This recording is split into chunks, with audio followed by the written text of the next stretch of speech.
You're listening to the Wedding Biz Network, the voice of the creative entrepreneur.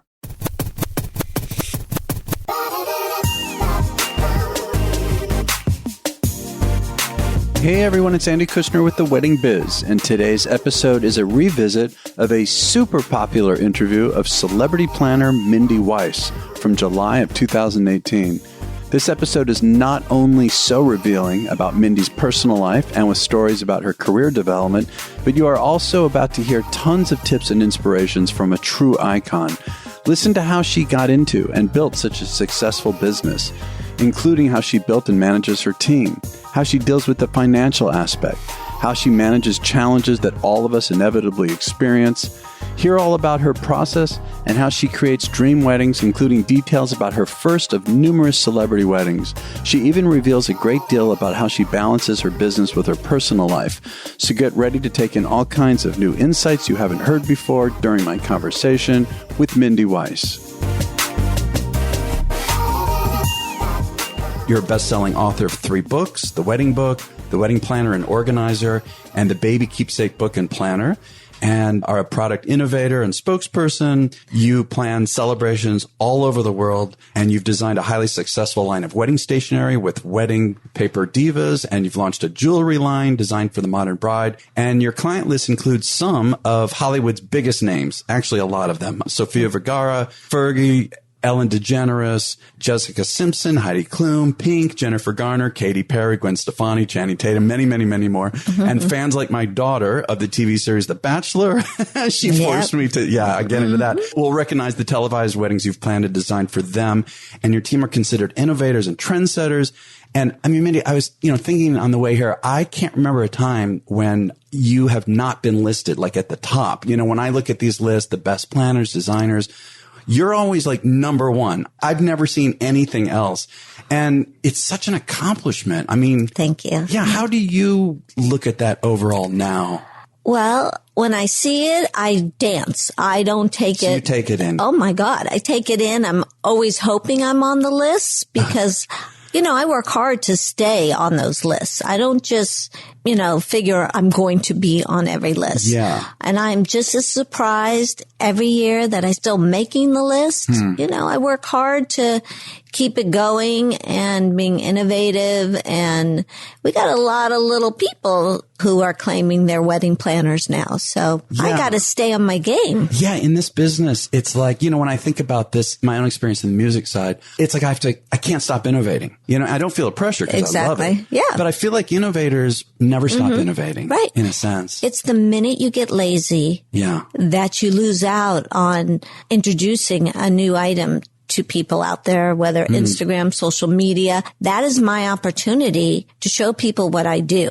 So if I miss that opportunity, I try to explain that to my wonderful staff that works with me, that we have one opportunity a weekend and we have to introduce the new thing. Yeah. It just never ends. Right. Well, I'm curious when the passion for doing this planning and designing really got sparked in you. Like, were you interested in this even as a little girl? Just the idea of planning, designing. What was that like for you?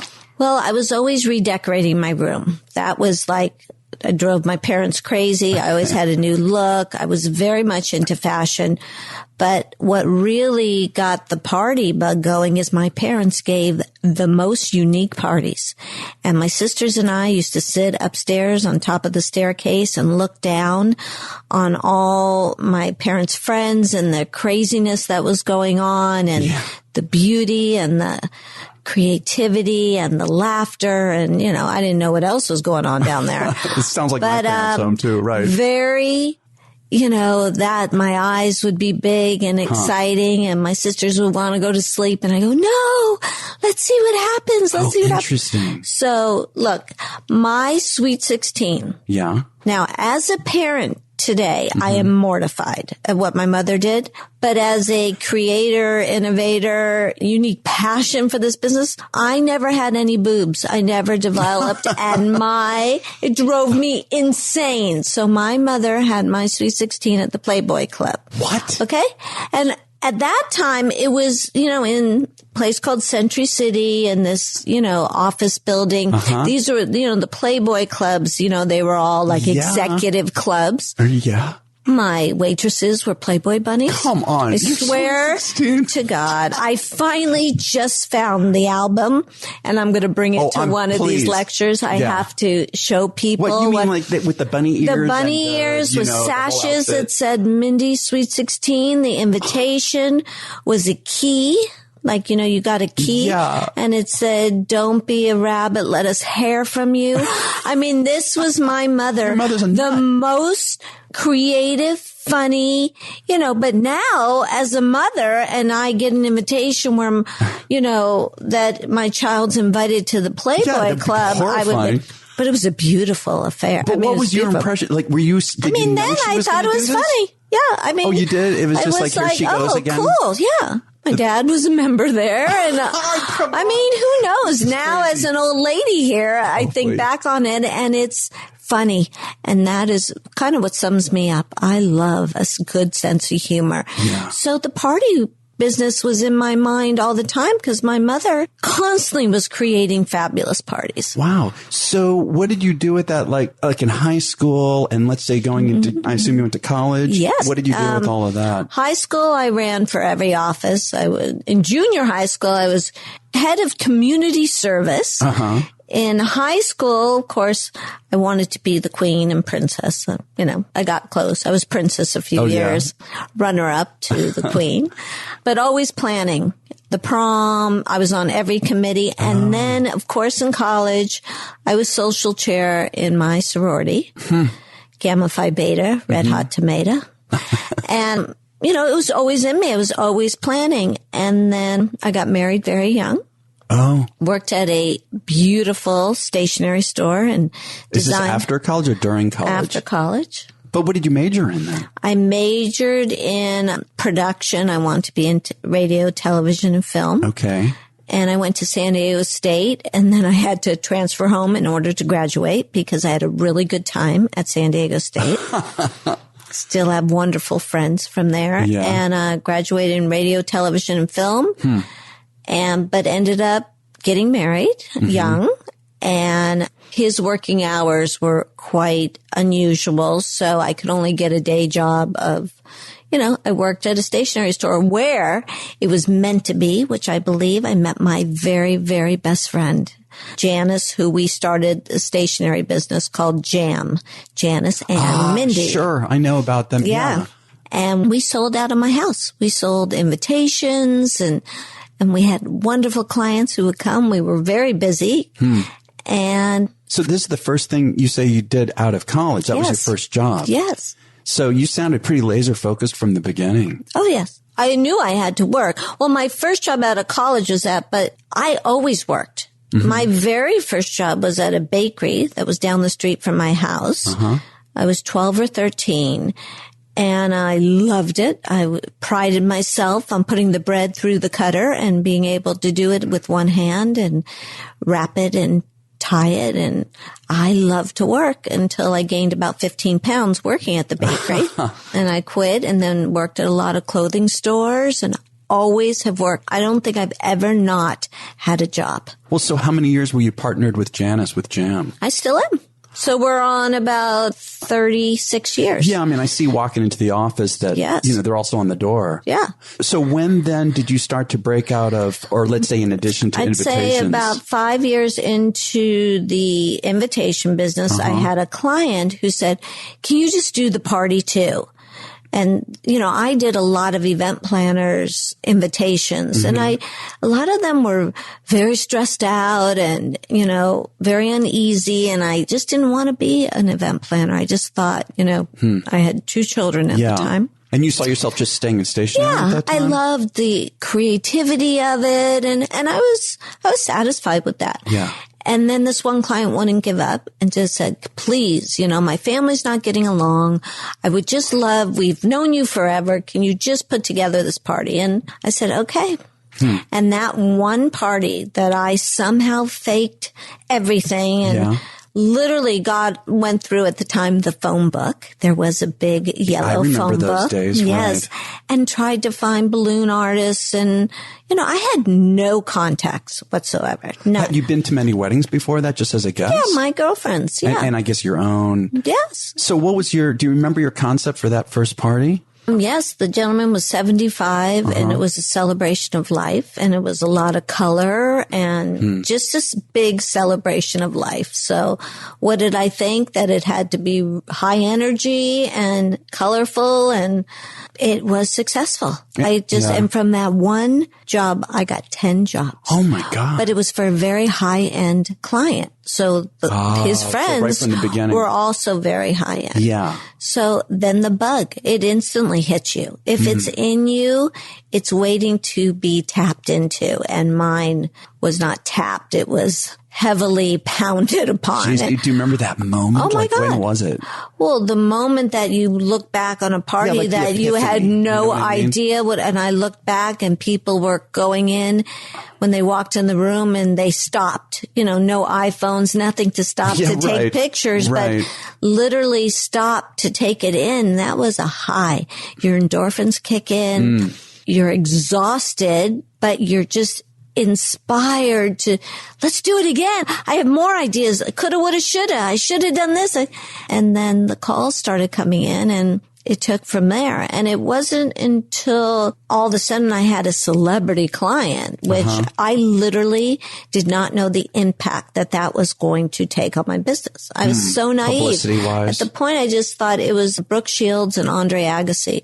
And in that point, I thought, this is so cool. But never in a million years did I know how to deal with paparazzi or what was going to come from it. It was very exciting. So how did you have to deal with that? Like, what were some of the challenges and also some of the opportunities from that? Well, I had to learn how to deal with security. Security is a different beast where a lot of my planner friends, they don't have to deal with that. So that's not part of their, let's say, schedule. Yeah. It's a big part of my schedule. So luckily they had hired their own company and that company was very, they knew what they were doing and they were willing to teach me what to look for, what was going to happen. It leaked out, of course, which I had to learn about that. Yeah. Well, maybe on purpose. Who knows? It might have been. And I had to learn about that as well. That's right. Right. There's all these different angles. A lot of different angles. Right? You have to be ready. Oh, but I did. And this one job, we had this meeting because there was so much paparazzi waiting at the end of the road of this venue we were at. And I, just being funny, my funny brain said, why don't we put her in that limo that this venue has, their own vintage limo, and put a piece of tulle hanging out the door, like we did that, and turn right when we really need to go left, and let's see what happens. Oh, really? And it worked. Oh, really? And security didn't even think of it. And they were giving me high fives. Wow. But then when we got to the church, literally people in cherry pickers, they rented cherry pickers. Well, and now you've got and this was kind of right. But this was kind of like when celebrity weddings started to be all that. But when I showed up, I was literally shocked. I just didn't know. That's interesting. And Andre wanted no publicity, and Brooke, I think, wanted some. Oh. Lovely people. I had a great experience. So what were some of if you can describe some of the decor and how that process went, that would be interesting. Of my first one? Yeah, sure. Well, when she came in and literally we sat on the floor of the office and she had pictures. You could tell that she pulled magazines. The equivalent of a Pinterest board? Oh, the equivalent. But it was actually in a file, a little file box, which I miss those very much. Yeah. Although I love Pinterest. I can't deny it. So I saw her inspiration and, I've been doing inspiration boards since I think I was a little girl when we used to collage everything. Collaging was a big thing for sweet 16s and my girlfriends and I would sit in collage. So I saw what she loved. I knew the right floors for it. I gathered a partnership with all these wonderful people, lighting, music. it kind of was the type of job, which I know my friends out there have experienced, where everything just fell it just gelled into place. It was a big job for everybody. It wasn't just for me. And I think we all didn't know what was going to happen after this. And her style was very much like my style. We met at my house for one meeting because the paparazzi were so all over her. My God. So it was I shared her love for vintage. Yeah. We went to gift shows together. It was very interesting friendship that we formed. Very unexpected. But Brooke is a very hometown girl. She's She seems humble in spite of the whole star. Exactly. She's never changed. I think she's one person that just is, she loves making her own bed sort of thing. You know what I mean? Like she's hands on. And it's nice when you have a client like that expresses what she wants. And, I was able to surprise her with a few details of printed menus. And, that was a long time ago. Like, it's got to be at least 25 years ago. Yes. It was a long time ago. And what is it that did happen afterward? So afterwards, what I found is if you do a celebrity wedding and your name is mentioned somewhere, that you'll find that the managers of the other celebrities respect the fact that you have dealt with security. They'll call that celebrity to get reference. Yeah. And fortunately, we had a great experience. And then I got more, and they kind of kept coming and coming. And, when that phone rings and it's a VIP or whatever, treat them just like I would treat anybody else who calls, because I do 2 celebrity events a year, 3 maybe, and some showers in here and sprinkle, but big events, 2 or 3. So it's really the non-celebrities that keep me in business. That's a good point. Yeah. So can you tell me something about what the process is like? Like, if you wouldn't mind taking me from A to Z, from the point of people calling you and, through the end, how that goes for you. So when they call, first of all, I'm fortunate enough to have an amazing receptionist in the office. And we kind of ask initial questions because unfortunately, when I used to answer the phone, if there are people where they found my fee was too high, I would sit on the phone and literally help them plan their wedding because I felt so bad that I was expensive or what they thought was expensive. Yeah. So it wasn't good time control for me. So now what we do is we have Noelle answers the phone and gets a little history of what are they looking for, date maybe. Do they have a budget in mind? She tells them of our fee structure. And if that's okay and they're happy with that, then I call them back. We make an appointment and I try to be as hands-on. Sometimes, Andy, when they meet me and they go, oh my God, I dummy it down because literally I hope that I'm the most humble person in the world. I'm blessed with an amazing business, but the truth is I had to pay for my son's wedding. I got deals, but I know what goes into it. And I know it's a lot of money, a lot of time, a lot of energy. It's an experience where you truly learn about your daughter or your son. Yeah. Things come out that as a parent you don't. And vice versa. Exactly. Mostly that. Yes. I know. You learn about your parents. Yeah. I have one situation where hopefully it's good. The bride learned about her parents' financial situation. Oh, interesting. Which was very interesting to experience. What, that it was a high budget and she didn't realize or something, or the opposite? No, that the bride felt that it was higher and the parents said they can't do that. Oh. So it was the opposite. Oh. Interesting. But I thought, what a great lesson in life. Here you go. You're an adult now. Your parents are adult and they need to retire at some point.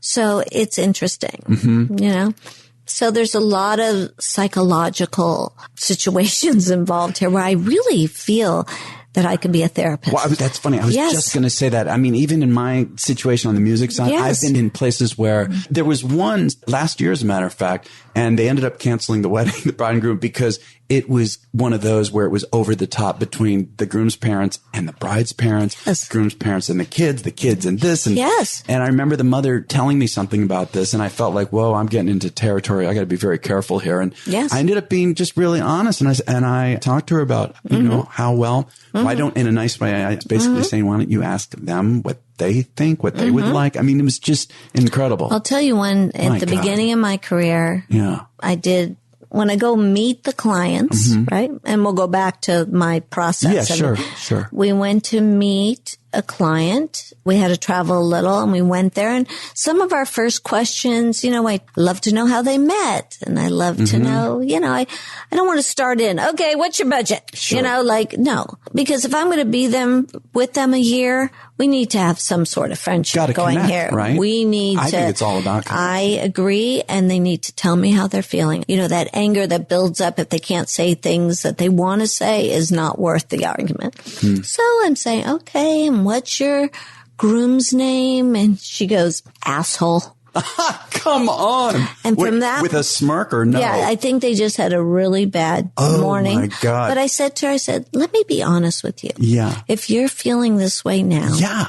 I said, I have a great therapist. No, seriously. No, I get it. And I kind of stopped the meeting because I just felt this anger. Yeah. We're going to sit there. I'm going to waste their time. They're going to waste my time. I said, let's have lunch. Let's just go out to lunch. And they ended up not getting married. Cut to 10 years later. She happens to be at a wedding of mine. Yeah. She comes up to me. She goes, you're not going to remember me. And I did not. I didn't remember her. She goes, do you remember you flew out to so-and-so and we sat and you gave me your therapy? I go, oh my God, I've told people that story. I never knew what happened. She goes, we broke up. And I married the man of my dreams. Because of you. I still see that therapist. Oh, wow. Is that insane? Yeah, but Mindy, yes. I believe with couples, I really feel that the way they are together around the planning of their wedding really is kind of a hint at what is to come, exactly. Right? And look all the emotional elements of it. I have brides and grooms that literally have full-blown fights in my office, but they're still going to get married. It's you just got this innate feeling that, it's good to fight. I don't mind the fighting and the getting, because I think part of the engagement period, you learn about your spouse. Well, yeah. Compromise. That's a hard thing. Oh, God, that's the hardest thing. Compromise. Yes. But that's marriage. Yeah. Oh, my God. I think it's a great insight to the future of what your marriage, of compromise and patience and, being considerate and listening, and holding in that anger until you listen to the situation. Yeah. And it's interesting. The emotional element of this business we're in, of the wedding business. I mean, I think it's also part of what makes this so much fun and keeps it exciting. But at the same time, that is kind of a skill we all have to learn how to deal with, isn't it? Because as a event planner, you need to compromise. You need to be patient. Set the tone for them too. You need to listen. And then you hope that your clients do the same, because the hardest thing for me, and I think some of my friends in the business, is adjusting your taste and your feelings of, being stuck on a certain timeline or stuck on certain music, stuck on a design. But it's not our event. I really feel it's their event. And they're hiring you to create their dreams, not to create my dreams. Yeah, sure. Now, I'll suggest and I'll tell them if something won't work, because I've done it and I know it won't work, but I do what they want. I just do. In the end, unless it's dangerous, I do what they want. And I just, hope that it's what, when they walk in the room, you get that reaction. Once you get that reaction, it's like smooth sailing, Yeah, and I want to come back to that in a minute. But first of all, coming back to the process. Yeah. So you start to have these meetings with them. So then they set up a meeting. They come in for the first meeting. We download. I love to know how they met. We talk a little. Yeah. We talk about style. We talk about photography, location, what dates they're in. Really the first meeting is so important because you're really downloading a lot of information. And I find that the parents are anxious and the couple's a little excited and anxious because we do have to get down to budget. We need to explain to them what things are costing. So you do that really upfront early when they're bringing up ideas? Well, before I start suggesting photographers and videographers and music, and I don't want to introduce something that's so off that will create anger. Unfortunately, sometimes a bride and groom will come to me they were engaged 10 days before and they've already booked their venue and started booking things without considering that they've just now spent 75% of their budget on food and alcohol. That leaves me 25% for everything else, which is pretty much impossible. Yeah. Because these are the same people who want very full event, as I call it. And while you're having this initial meeting, do you have anyone with you from your company, or is it just Always. Always. I am not good at taking notes. I like to talk. Yeah. And as you'll see through this little conversation, that I'm all over the place. No, so I always have someone with me, and it changes based on the personality of the client. I pull in, our office is made up of 10 people. 4 of us are event planners. We each have assistants. There is a runner and a receptionist. And then during the weekends, we bring in a lot more help based on what kind of party it is. But it's a full office with lots of personalities, and I pick a different person I have my person, but I like to share, and I bring in different people to help based on the client's personality. Yeah. And then what about in terms of the planning? Because obviously this is a relationship that's often lasting a year, right? Something like that. Yes. Is there any particular kind of formula, not in terms of what you end up designing, but in terms of the structure of how you continue to work with the client and your team, to execute this event? Right. Well, communication. Yeah. And part of my process is them knowing that we are constantly available. I have tried to set up boundaries. I'm not good at it. So I'd rather the client call me, even on a Sunday. And it's not a very bad business model. But for me, the anger that they feel on Monday that they can't talk to me all weekend. It's not worth it. Yeah. Mondays is when we are all the most tired because we've come off of a job. I've tried to take Mondays off and that doesn't work. But it's my choice to have taken on these big jobs that require a lot of attention from my clients. And that is how I function. And I want them to think that they're my only client. Yeah. I do. Yeah, I get it doesn't always work and they need to understand it, but I never, ever, I learned something from a client. A wonderful client who has stayed a friend, and he's a big businessman. And he called, and about 2 hours later, I called back I said, I'm so sorry it took 2 hours. I said, I was on another call for and he goes, no, I'm your only client. That's great. But I was so young. This was at the beginning. Yeah. I literally paused and had to think about it. On the phone, paused. Yeah. Where he said, hello? I go, I had to think about that. Thank you for that lesson. Yeah, sure. You are my only client. And I have never mentioned another client to my other client unless they're asking about, some fun, if they've heard I did something and they just want to talk about it. Otherwise, and I teach the girls here, don't ever tell them I'm with another client. Ah, that's great. Just say, Mindy can't come to the phone right now. She'll call you back as soon as she can. But, they don't want to know that. They don't want to know that, there might be someone better than them. Or, yeah, that's a great idea. Or their event is this some celebrity. Right. She's going to give them more attention. And that comes back a lot. And during the interviewing process, Andy, people say, so if a celebrity calls you on my date of my wedding, will you take them over me? Yeah. And I literally look at them and go, do you think I would ever commit to you and say to you, oh, something better came? I said, you need to know that that is not the person you are hiring right now. And I wonder about that with your reputation. I wonder how often people will have, let's call it unrealistic expectations of you because of who you are, what they read and all of that, and I imagine you must run into that. What's funny is sometimes I run about 5 minutes late. I do. And I'm running in for say I start here at 9, but of course I'm wake up at, 5:36, finishing everything that I didn't finish the day before. And I get a workout in there too.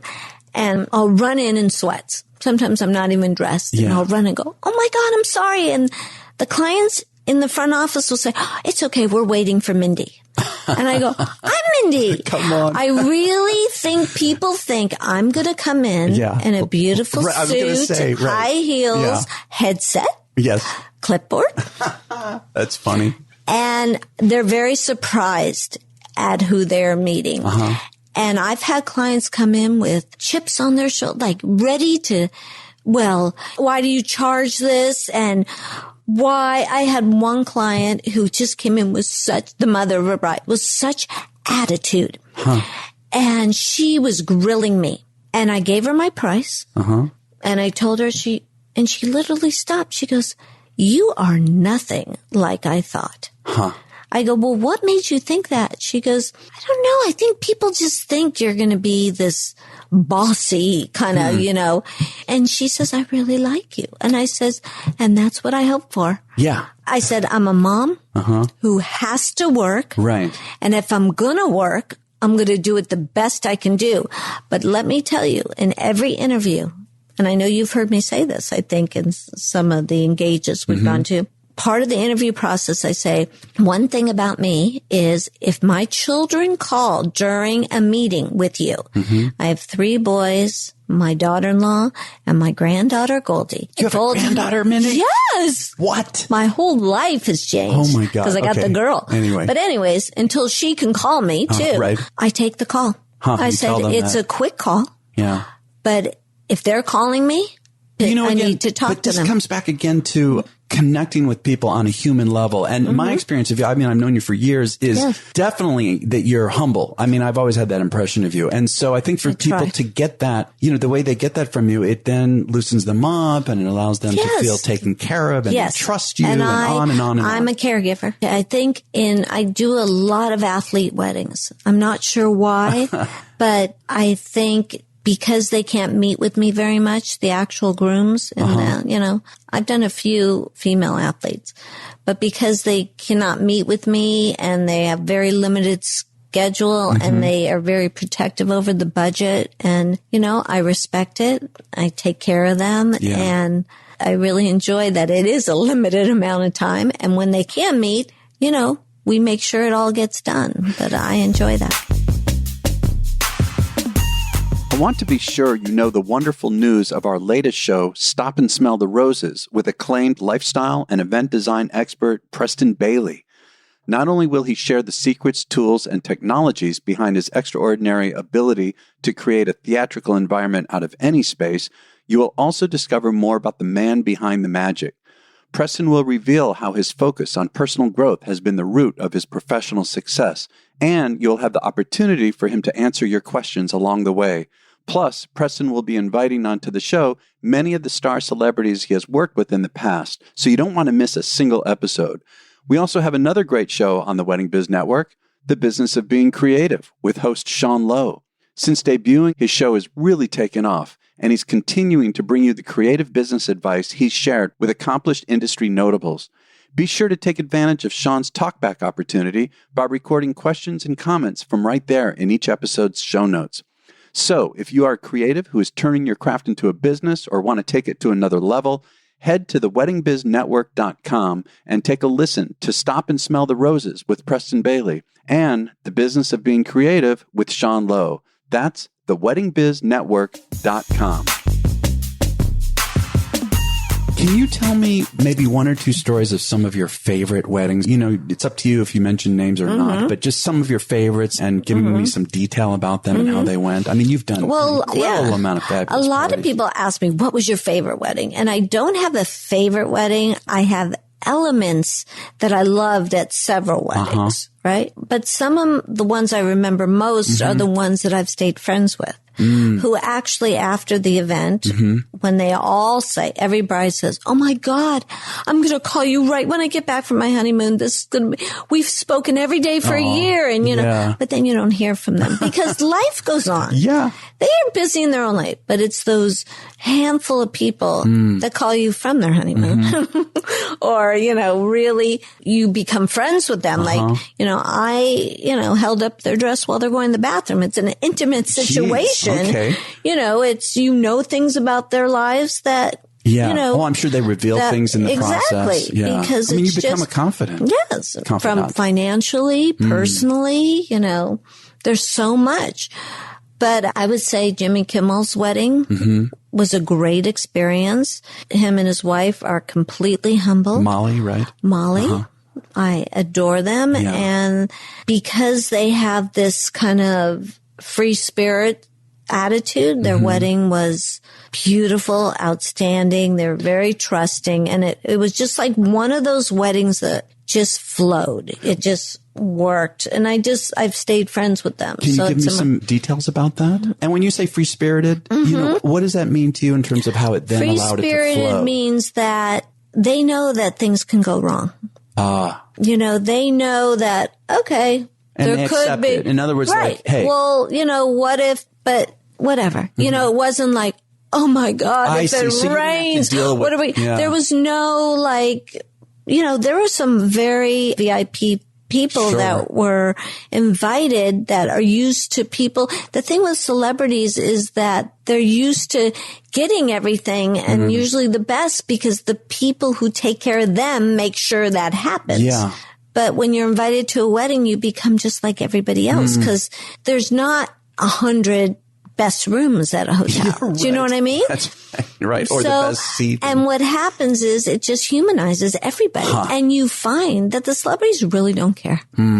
Really the funniest story. And I'll tell you this, Howard Stern, who I adore, but who I was a little afraid of because, I've listened to him since I was a little girl. Oh, and you have? Come on. Oh my God. I love Howard Stern. Oh, I love that. And I just thought, oh my God, so everybody's room was ready except his. Oh, God.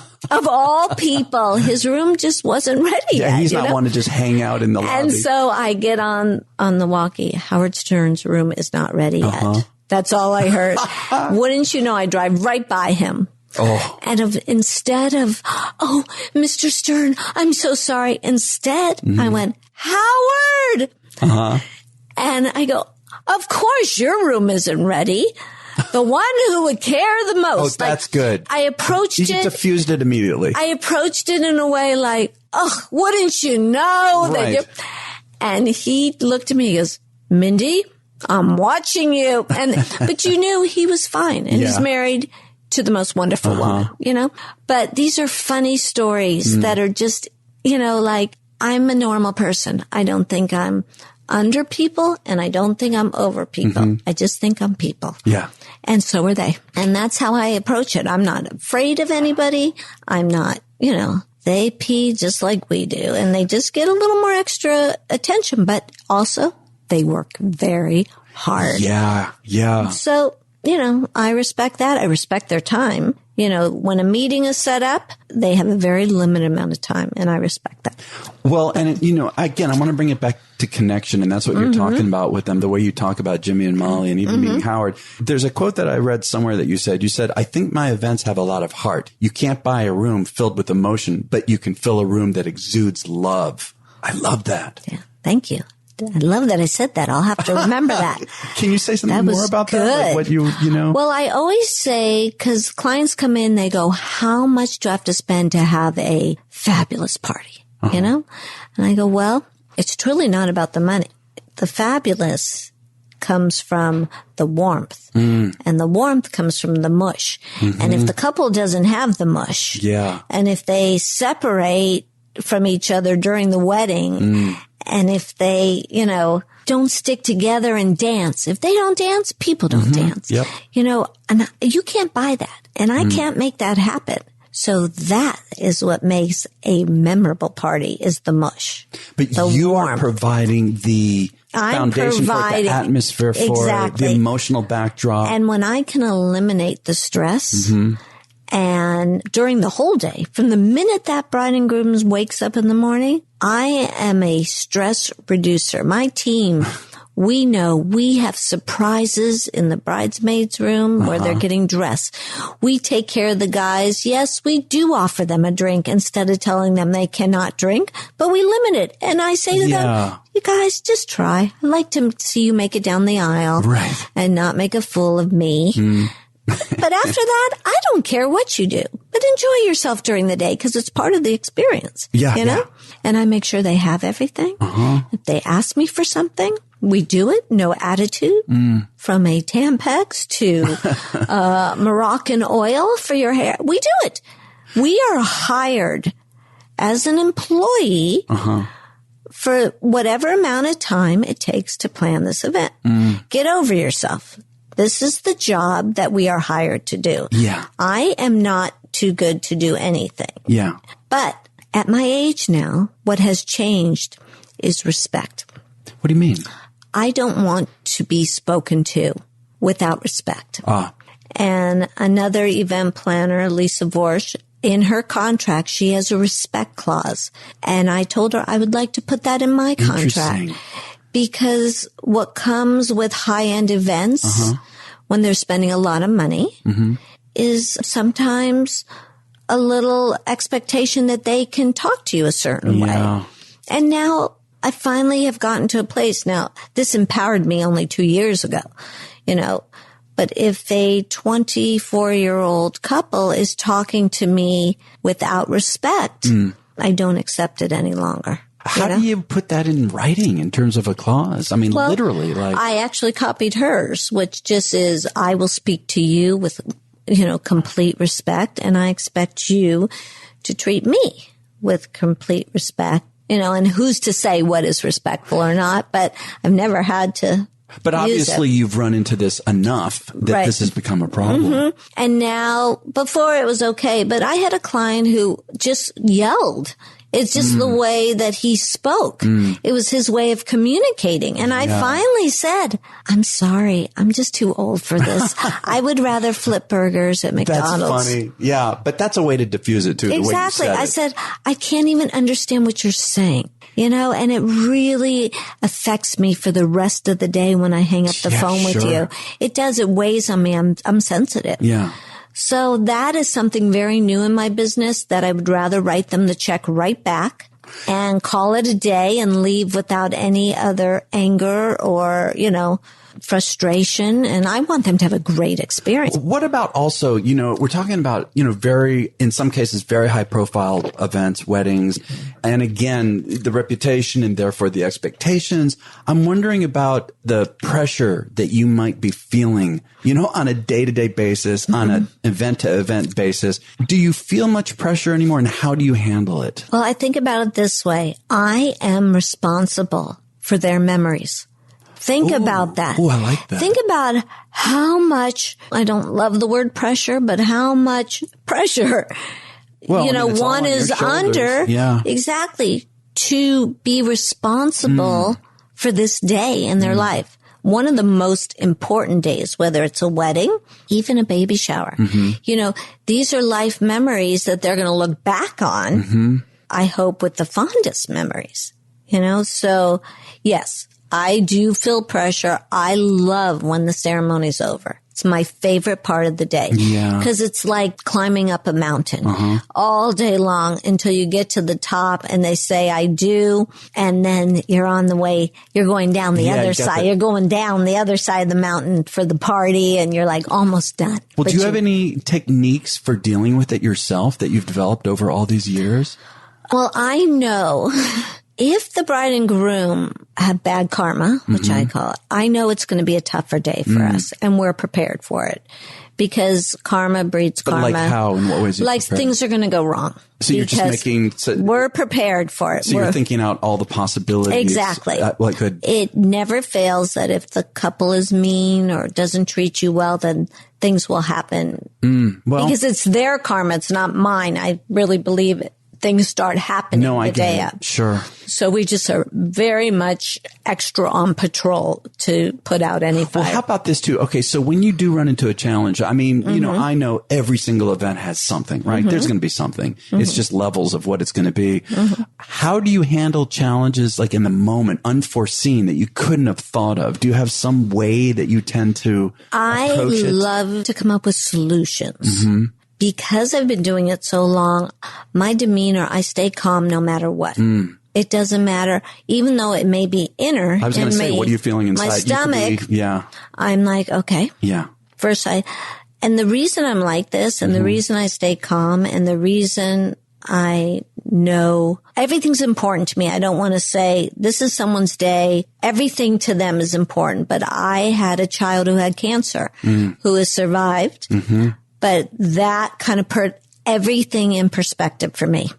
But I'm not lessening the importance of that day. But I do know that if a bride's heel breaks and it's traumatic to the bride. I actually understand that. Yeah, right. She's picked out those shoes. It's what she's feeling. It's measured to her dress. Yeah. I understand it. They're at high tension anyways. I fixed the heel. I fixed the heel. But I also know it's not life and death. Right. But to that bride, it's important. Yeah. And I don't lessen that importance. I like that. When other people say, oh my God, can you believe she freaked out over a heel? Yeah. Yeah. I can believe it. So you acknowledge it, especially in front of them, so they feel like they've been heard, they've been seen, right? And I never say, oh, come on, it's a heel. Yeah, which is never. Yeah. Because I know what went in to getting those shoes and how it matters on that day. And I think for them, just knowing their planner, their person understands. Absolutely. That alone is going to soften And everybody them up. who works with me on my team understands that too. If they can't run an event like how I would in my head if I'm not there, because there's events that, there's two ways they can hire me for a little more money or hire the girls in the office who are outstanding for a little less money, but they have to handle the situation exactly how I would in their own style, but my philosophy. And they know that. Yeah. And I've been very lucky that they do. And we get things done, I'd also like to talk to you about the business aspect because, it's one thing from a creative perspective, an artistic perspective to be the artist you are. It's a whole nother thing, right? To be able to run a business that sets the structure and the foundation. And for all of this, especially at your level of what you're working at, how did you, again, I know that you had that partnership with Jam, but still there's a business aspect to what you've done. How do you approach that? How do you feel about it? How did you learn about it? Well, I did learn early on that I am not good with finances because I give away a lot. So I did have to hire someone to make a structure of my company, a contract, invoicing. I cannot do that because I was losing money. I would not have been. It's typical though for artistic people. Absolutely. I just, if the client cancels something on their budget because they're trying to reduce the budget, which I don't blame them.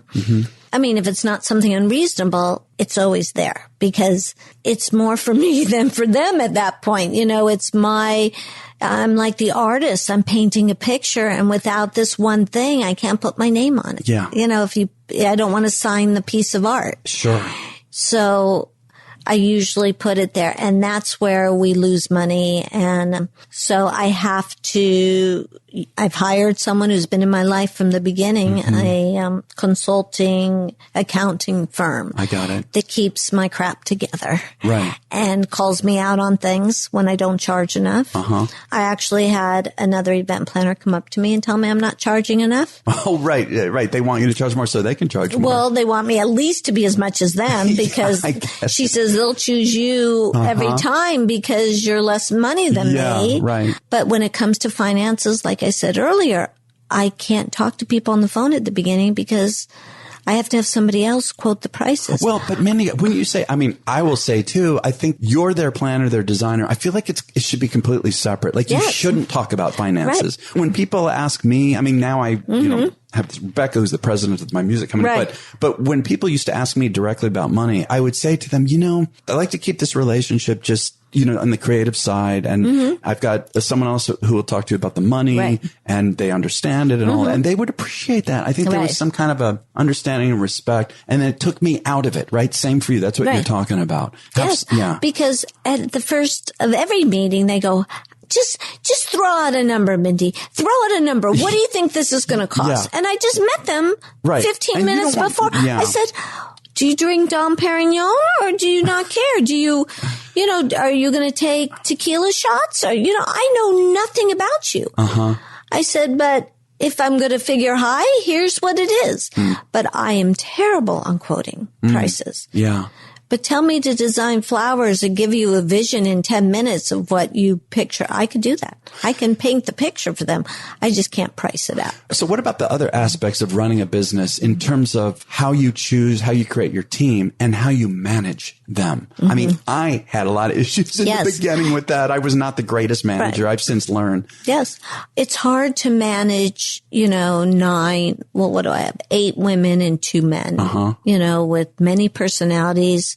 vying for position, vying for parties, not getting paid enough. Why is, so it's like, I look at it as the mother hen, and I finally got to a point last year where, like one of the girls would say, I have a doctor's appointment at noon. Well, or not at noon. I have a doctor's appointment at 2:00. Well, finally, actually this happened recently. I said, I want you guys to picture this as a corporation where you're a little uncomfortable to say, ooh, I have a doctor's appointment, which, because it was not even asking me. They were just going and telling me. Yeah. And I just felt taken advantage of. And I just actually sat them down and says, I feel you guys are taking advantage of my kindness. I said, if you have a doctor's appointment, do it during your lunch break, just like you would for a corporation. But that's very difficult for me, Andy. It's hard for me I have the disease to please. But now there's many people who want to work for us, and I feel blessed about that. Yeah.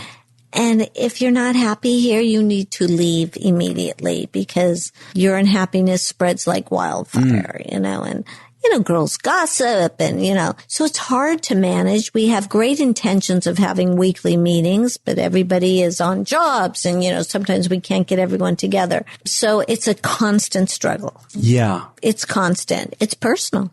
Everyone takes it so personal. Yeah, I know. But I keep saying it's business. Right. Personal is if I ask you, hey, let's go shopping to lunch. That's personal. But when you're in this office, it's business. And we're going to run it like a business because I'm not going to buy you Starbucks every day of the week. I also wonder how much of a factor the change in generations now. I mean, we both talked before the mic was on about how we both were working. I mowing lawns at 12 and you 12 or 13 and the whole millennial kind of aspect of this. How do you feel about that? I literally had to read a lot about it because two of my children are millennials. And what I was finding is that when that clock hits 6:00, they're out of there immediately. There's no, hi, is there anything else you need me to do? Or, what can I do? Or I'm going to be leaving. This is kind of an entitlement issue, isn't it? There is a major and complete entitlement where situation where someone did a successful party for me and she came in and asked for more money. Well, I did a party. I went, nope, you're getting paid exactly what you should be getting paid. Yeah. And, again, if you're not happy, 100%, I understand. You're talking about taking responsibility. For myself, there was a time long ago I was working for IBM and I learned so much from them. So now looking back, I'm grateful. But at the time, I was banging my head on the wall. I was so frustrated, the whole bureaucratic, the whole thing. And I remember I went into some therapy at the time and finally my therapist said, listen, you could leave. I mean, I hear you. I understand the frustration. I understand all of that. However, you're choosing to stay. Exactly. And that changed my life and my perspective forever. Right. Then I took responsibility and I wasn't so damn angry and everything like that. That's what I say to them. If you're not happy here, I'm not giving you $2 more an hour. I'm not giving you $10 more an hour. This is what you're making. It is fair. I understand. My son cannot afford his rent. I get it. And maybe you can't afford your rent, but this is all I am paying. Yeah. So that is not my responsibility. My responsibility is to be a good boss to you. Yes. And to keep this business open so you have a job. Yeah. And that's all my responsibility is. I will not abuse you. I will not hit you. I will not sexually harass you. But that's it. Yeah. This is what I'm offering. But again, and I still say, I guess in all the years I've been doing this, I've had to say maybe to a couple of people, look, I believe I'm treating you really fairly. You can leave if you would like. I mean, it is your choice. Right. And that tends to do it. Also, you were talking earlier about how much you work and, letting clients call you on Sundays. I wondered about balancing the business life with the personal. And, let's add to that. So you've got kids, you're a mother, you're a wife, friendships, business owner, all of this. And I can't even imagine dealing with a child who has cancer at the time. How are you balancing all of that? it wasn't until someone came up to me and said, I don't understand how you do everything. And that came from Instagram, where you're sharing your life and people are going, what the hell? She's traveling again and stuff. And then it started affecting me. Like, how do I do it all? And then it made me start to think about it. Well, the truth is, which hit me this last year, it's how I live. It's the only thing I know. So let me give you an average day. Okay. And I'm proud to say I'm going to be 60 this year. Amazing. And I feel okay. I think I can't stay at parties past 2 a.m. now. That would be the biggest change. Yeah. I have to leave myself enough time to drive home without falling asleep. Yeah. But I wake up at 6. It's very routinely. I work out at 8. Wait, what are you doing from 6 to 8? Answering emails. Oh, you do? You start like that? Getting dressed, that kind of stuff. But a lot, I go online, check my stocks, check Daily Mail, see the gossip. So it kind of frees yourself. And I'm also an online shopper. I have a shopping problem. No, you told me that once, I remember. And I'm in here by 9. Okay. And it's all set up for me, whether it's meetings, whether it's new clients, but I work 9 to 7. Okay. Wow. Mindy, now, how many days a week? Every day. Sir, what? Really? Every day. Every day. Every day but Sunday. I mean, on Saturdays, if I have events. A party, I'm working 18 hours a day. Wow. And the thing that just throws me off is the travel, because that. I know you've said that. You really don't. The travel kind of throws me off, because you're away from your clients that are here and you're trying to balance that, but you want to be there 100% for your client that you're traveling for. And travel is a new introduction in the last 5 years of the destination weddings. This is more, we're doing more destination than I am doing local. Oh, geez. Yeah. So that is a new ingredient that has been added to this recipe. But when I leave, if I can leave here at 5, I get on the road and I drive an hour and a half to see Goldie as many days as I can. To see Goldie? Am I missing Is something? my granddaughter who lives only 10 miles away in Los Feliz, but it takes an hour and a half to get to her. I've experienced that here. Yes.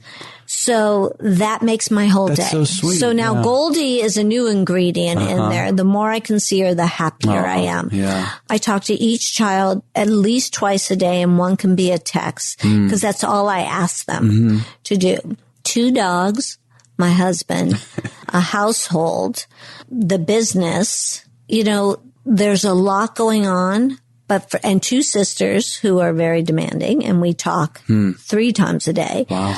But I wouldn't know how to do it any other way, because when I do have a Saturday off, and I have goals, I want to knit, I want to read a book, I want to go shopping, I want to go to lunch. Yeah. Tonight, I'm going to dinner with my 3 good friends. We do these birthday dinners. Yeah. My heart's beating. I'm so excited. It's good to step out of the business and talk to people who are not in the business. But of course, now one of my good friend's daughter's getting married, so we'll talk about that all night. I know. But I have really good friends. I always say I have 5 friends. Yeah. Because that's all I have time for. Yeah. So I put all my energy into those 5 friends, and then you have peripheral friends that still love you and understand you and, are there. And my family. Sunday night is family dinner, and I live for that. Yeah. I live for it at the end. And if one of my kids can't make it, I'm literally depressed. Yeah. So Sunday, flea market day. I go to flea markets. I love my bed. And all my children's friends know where they're going to find me, and they come and they sit on the bed, and You hold court and... they call it the position. That's great. And that's where I am. And there's no one expects anything from me except exactly what I've been doing all these years. Yeah. And I will tell you, for all you mothers and fathers out there, that I have 3 children and I have missed memories. I have missed important things. I, regret it. And yet, when you ask my children, are they angry with me for missing it? Are they disappointed when they think about things that I could have done better? And they say to me, we don't know from anything else. This is how it's always been. You haven't just changed. This is who you are. Yeah. But they all say I've given them this amazing life. And half of them not having to worry, I've enabled all of them. And that's part of the guilt, probably. Enabled in what sense? If they're in trouble, I will rescue. I see. Yeah. I will help them buy their first homes. Oh. I can't even tell you the enjoyment I get out of throwing Goldie's birthday parties or helping them. My son opened a bar. Oh, really? Wow. And I so did not want to invest in this bar with all my being. But what else do you do if it's not for your children? Ended up being a very successful bar. Who knew? There you go. Who knew? So I see things of me and my children. I see, I have all 3 children are workaholics. I don't know if that's a good thing. Well, so they're not entitled then. No, they all. Isn't that ironic? I have a 19-year-old at NYU. He has started a company where he's managing like young musicians. He's in school and models. And he called this morning and said, "Can one of the models? He has a shoot. Can he stay at our house?" I said, "Of course."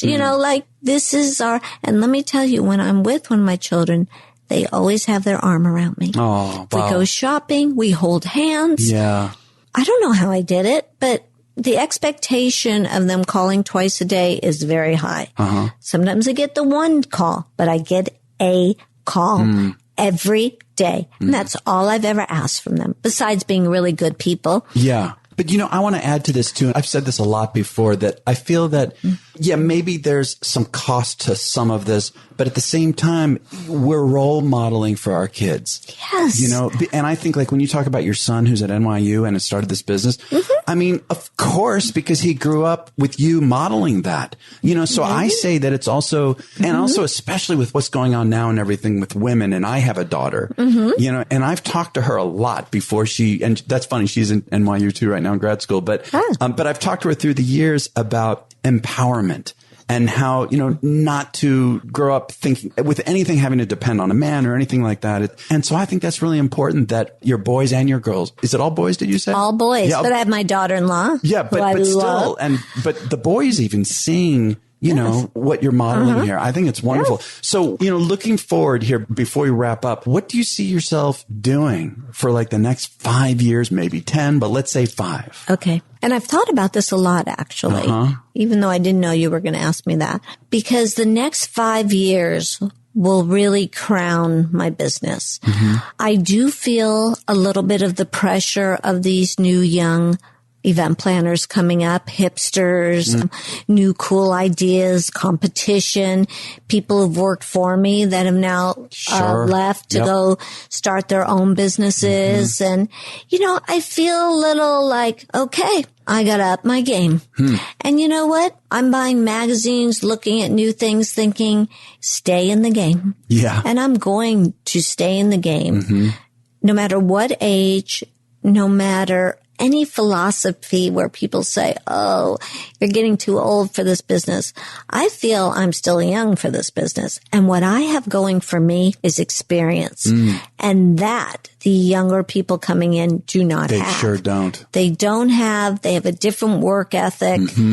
There's lacking this kindness. Now, when I show up on a job, I hug every person hanging the fabric, every florist working for me, all the waiters know me, and that energy of being kind. Everybody wants to do a good job for you. I love that. I think that's a great idea. And it's such good energy in the room, and that spreads to the amazing party. And welcome every musician that comes. Thank you for being on time. Thank you for coming. I'm excited. And the new group coming in, the new millennials or stuff, with their entitlement issues and everything, there lacks kindness. Thank you for doing a good job for me today, because all these people make me look good. I get to be the bearer of the success of their work. Yeah, sure. And I will never forget that, ever. That to me, says all. So in the next 5 years, I'm just going to become bigger, and I hope to become bigger. And I also hope to become the voice to help all these other people who are coming up into my place. In a mentorship way? Yes. I hope to become a voice where hopefully they're going to listen, how sometimes, I don't want to say old fashioned or the way this business is very unique. Yeah. Very unique. And I believe the new people coming in have really good taste, but it's not just about the taste. Yeah, right. It's about the experience and about the feeling that you're leaving when you walk out that door after you're done your job. And repeat business for me is what has kept me successful and in business. Right. I have done people's birth announcements up to their weddings, up to their kids' birthday parties. Jeez. These people come back. We're talking about creating legacy clients. Exactly. Yeah. Legacy clients.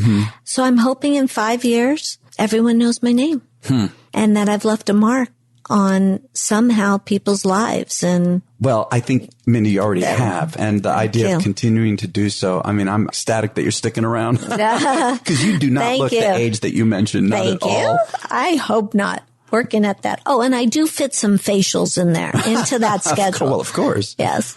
Well, this has been such a pleasure. Tell me, what are the best ways now for people to find out, to look you up and get even more information than all the stuff that's out there? Well, MindyWeiss.com. Right. Okay. I actually have a new website going up next week. Do you? It looks a lot like mine now, but it's updated with new pictures and a little cleaner. Yeah. Not so fussy. Yeah. And my Instagram is the best way to follow my life. Is Mindy Weiss, at Mindy Weiss. Okay, got it. I actually have a new fun Instagram that I made very close friends with Russell Westbrook, who's a basketball player, his wife. And we started a fashion Instagram for fun because we both love fashion. And I came up with this idea and she loved it. She's one of the few that we've remained in love and friends. It's called Under 30 Over 50. And it's fashion when you're under 30. Yeah. And it's how to dress when you're over 50. Oh, that's great. So it's a fun little Instagram to follow in my spare time. Is that the numerics or spell it out? It's under 30 over 50. Got it. And that's fun. And my books continue. I'm writing a flower girl book right now. A flower girl? Yeah, how to be a flower girl in a wedding. So I'm writing that right now. Okay. And I hope actually the jewelry line you mentioned didn't work out. Oh. It didn't work out, and these things that don't work out, I've learned from them. I've learned, for the next product that I might be representing, I'm continually learning. Yeah. You think you know it all, and every day I learn something new. Yeah, well, and I think public, people just assume it's all there. No, anything, Nope, that one didn't work out, but a lot of great things. I have a bridesmaid dress with Vow to Be Chic called the Mindy. Great. I have a line of what I call ballet shoes, dancing shoes called Rollisol. Okay. The Mindy. My name is being on things and it just makes me so happy. Yeah. So there's a lot of nice little things coming. I call them branches on my tree, and hopefully those branches last. I love it. We'll also have all of this in the show notes at the website of theweddingbiz.com. Great. So we'll keep up with you and keep it current. Thank you. And thank you, Mindy. You're so open. And I really Andy. thank you for sharing like this. Thank you for having me. Thank you for listening to this re-release of an earlier episode on The Wedding Biz. If you enjoyed it, please share it with 3 friends or colleagues who you think would also benefit from hearing it. And follow us on Instagram and Facebook at The Wedding Biz. And you can follow me on Clubhouse at Andy Kushner. And be sure to join the Wedding Biz Club on Clubhouse. We'll catch you next time on The Wedding Biz.